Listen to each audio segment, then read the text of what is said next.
So let me introduce our next speaker. Sit back, relax, and enjoy Charles Mpofu. Charles, Financial Education at Nedbank. So who is Charles? What does he do?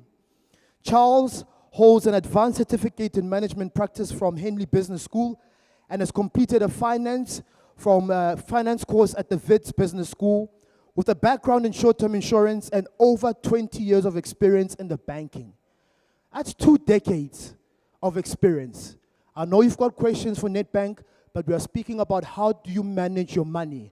And who best to hear it from someone who's been doing it for 20 years. Ufitile late. Or ufitile kanako, not only ufitile gateng, ma ufitile late. So he didn't receive and get that love that we had and the energy we had in the beginning. Tzaneen, Limpopo, let's show him, right? Ladies and gentlemen, let's put our hands together for Charles Mpofu. Come on, Limpopo, let's go, let's go, let's go, let's go.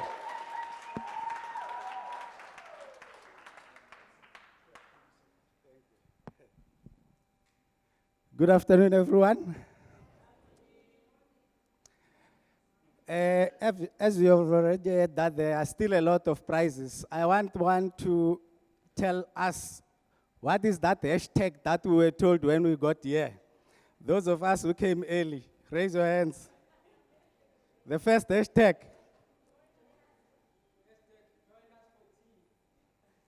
All right. Mushapeleng matso. Thank you very much. Unfortunately, I would like to talk for the whole day and make sure each and every one of you is well equipped about how to manage finances. Like MC said, my name is Charles Mpofu. I'm from Nedbank, Financial Wellness.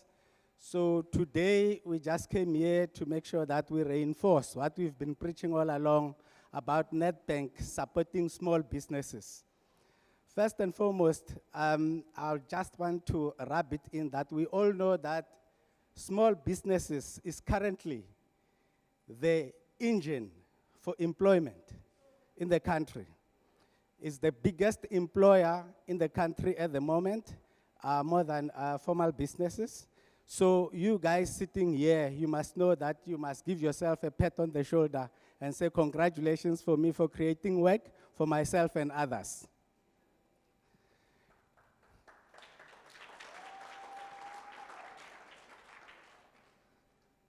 Today, I am going to just first start by asking you questions.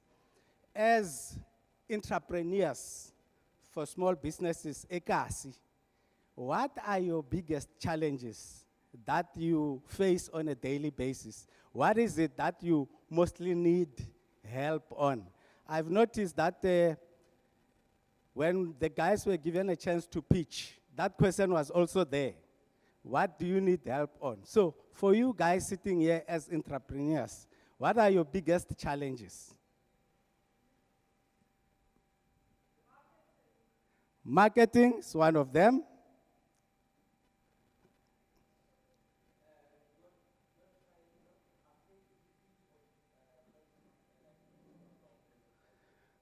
Can we get a mic and get some answers over there?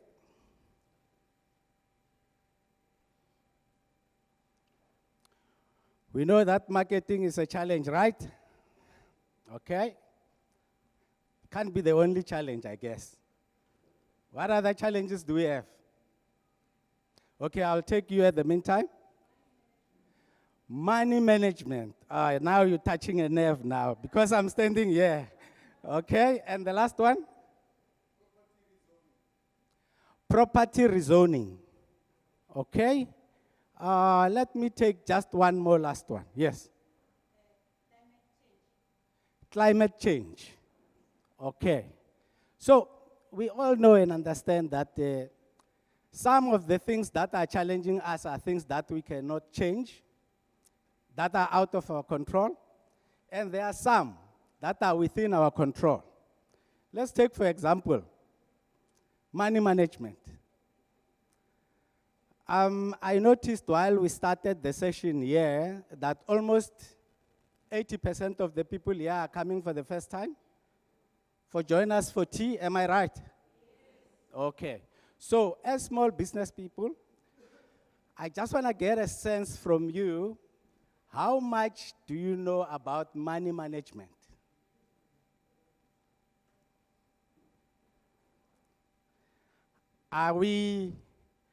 We'll make it in 3 times. Are we good?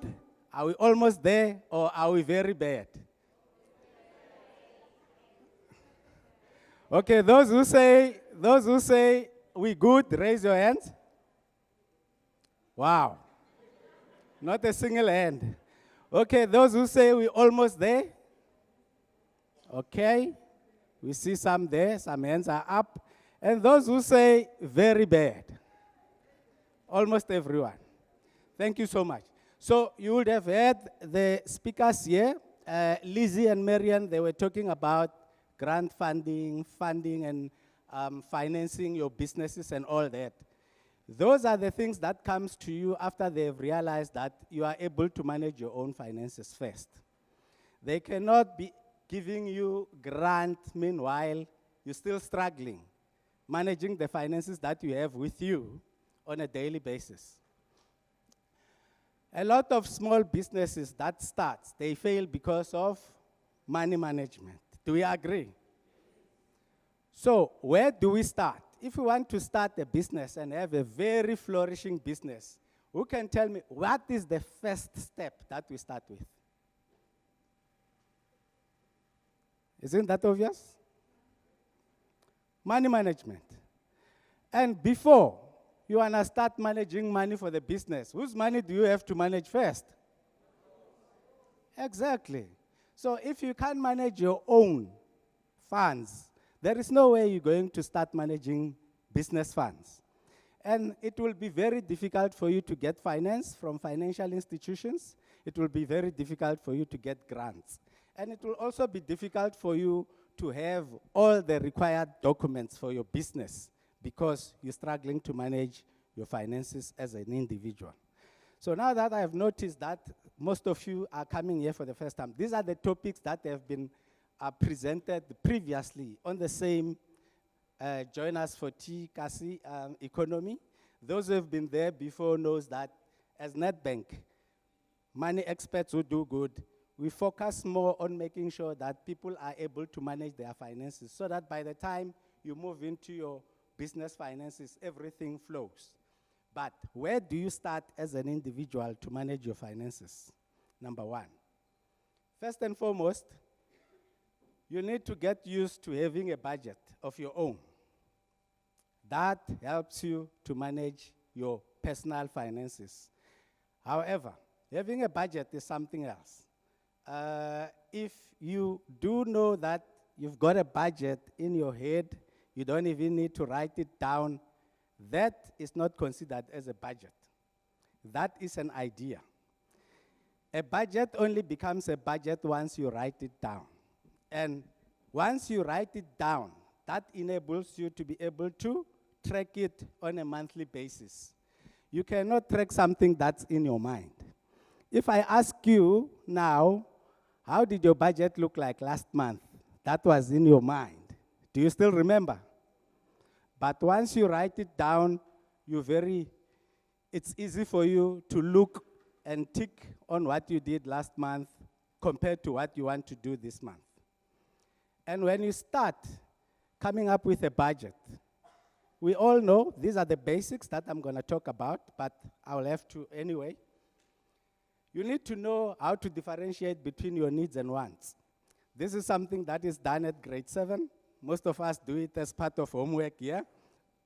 But as adults and as entrepreneurs, we tend to forget that part of identifying the needs versus the wants. So from Nedbank, as money experts who do good, we are here to remind you to go back to the basics, to the drawing board, and make sure that you go and list your needs versus your wants on a monthly basis, and make sure that you start coming up with a plan. how do I improve on managing my finances?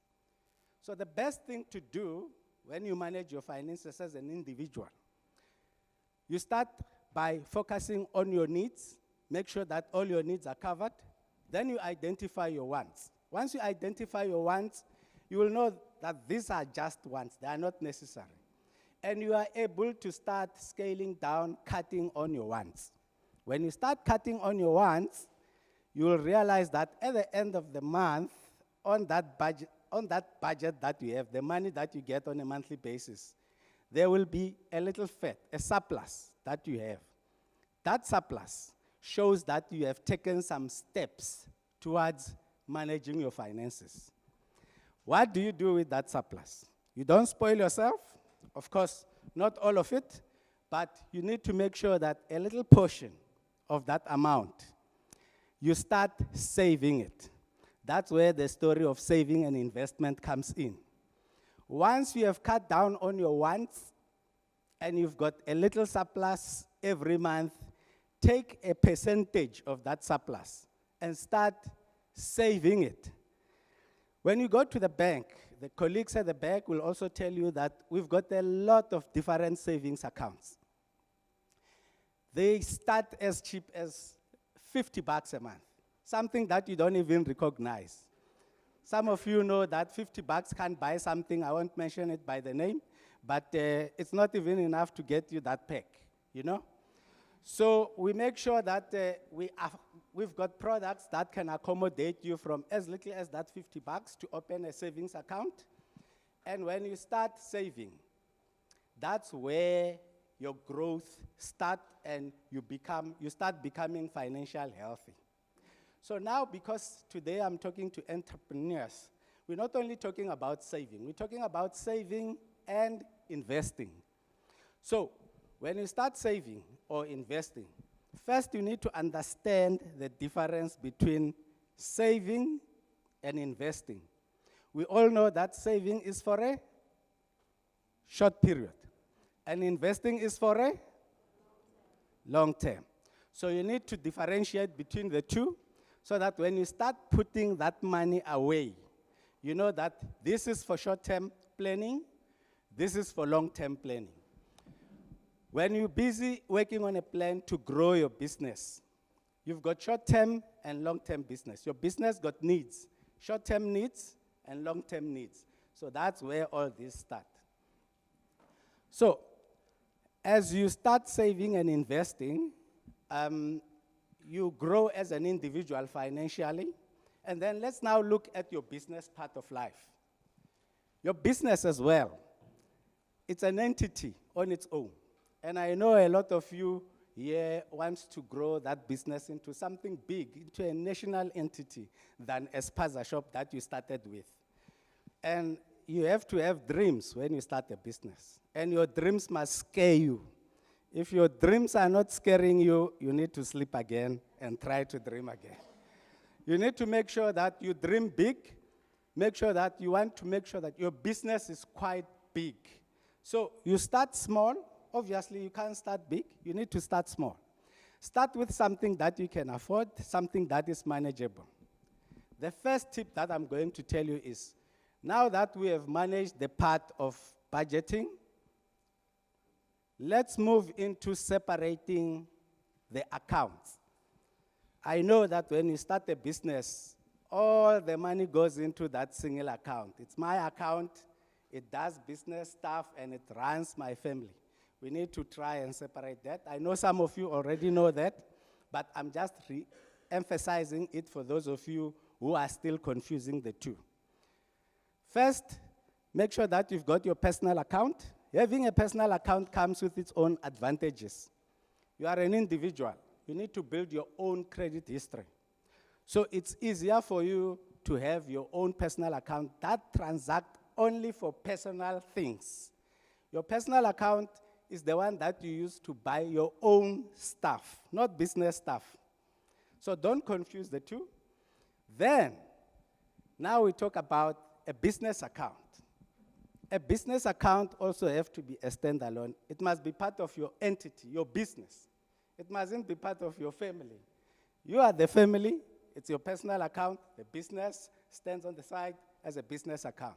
So on your business account, make sure that when you do transactions, all the transactions should be for business. Don't mix the two. Whenever you buy things for business, use the business account and grow a profile for the business. By the time Nedbank comes or funders come and say, we want to see your books, we want to see your bank statements, they should be able to see that a business bank statement reflects only business transactions. That's where the banks start getting involved to say, let's look at this individual. They seem to be on their path, on the right path to growing the business. How can we intervene and start assisting in that way? So that's how we come in. And that also helps you to manage your cash flow on the business side.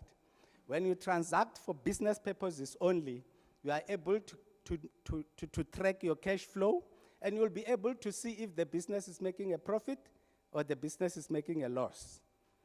Once you realize that the business is making a profit, you are able to pay yourself a salary. And where do the salary go? It must go into your personal account. And you pay yourself on a monthly basis where you spend your money on your personal account for personal things and leave the business account for business things. And when you run out of money on your personal account, you must have the discipline not to tap into the business account and buy personal stuff. And your personal account will also show you if you're living within your means or not. Because when you pay yourself a salary, you must know that you need to live with that salary until the next salary comes in. So if the business did well this month, it doesn't mean that you're getting a salary raise. You can't get a salary increase every time the business does well. So you must know that that money belongs to the business. You still get your salary.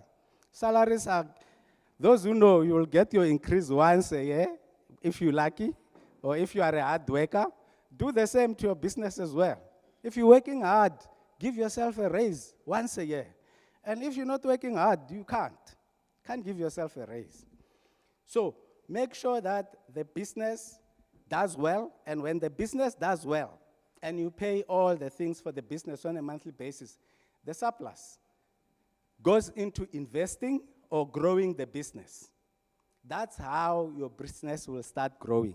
And that also build a good credit score for your business, while you're also building your own business credit score on the side as an individual.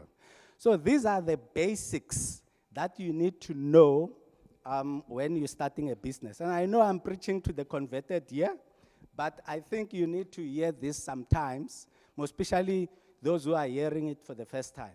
It's very important that you treat your business as a serious entity. Like when you wake up, you tell yourself, I'm going to work. You must work like you don't work for yourself, you know? You must be on time. You must just behave like you are an employee of yourself. When they say self-employee, there is a meaning there. You're still an employee, even though there is self at the beginning. So that's how we need to treat our businesses. And that will enable us to have access to financial institutions like Nedbank. Nedbank, we want to help you see money differently. We are the money experts who do good, and we are striving to make sure that we help you see money differently. And by the time you see money differently, you will realize that your business is growing.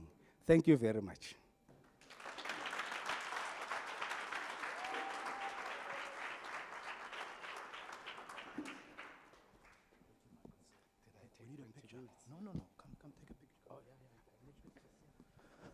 Please, let's put our hands together one more time for Mr. Charles.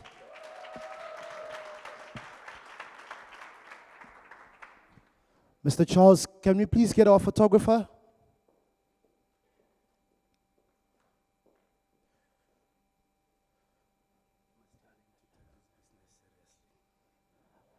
Yeah, I've been told that I must tell you. I didn't say. He said I must tell you to take your business seriously. Come take a photo. And then we've also got our Nedbank bankers at the back. Please, can you stand or wave so people can see you? Yes, there they are, there they are, there they are. For those of you who've got, thank you so much. Yeah, sure. Let's get one straight photo of you, if you're happy.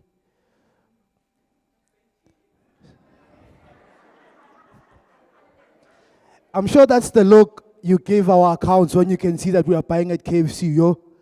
Where's Ala? That's my net bank look. Oh, that's the net bank look. One more time. Thank you so much, sir. Kopagam Shapeling Matsoho. Just a parting shot. I want you guys to know that my colleagues are right there at the back.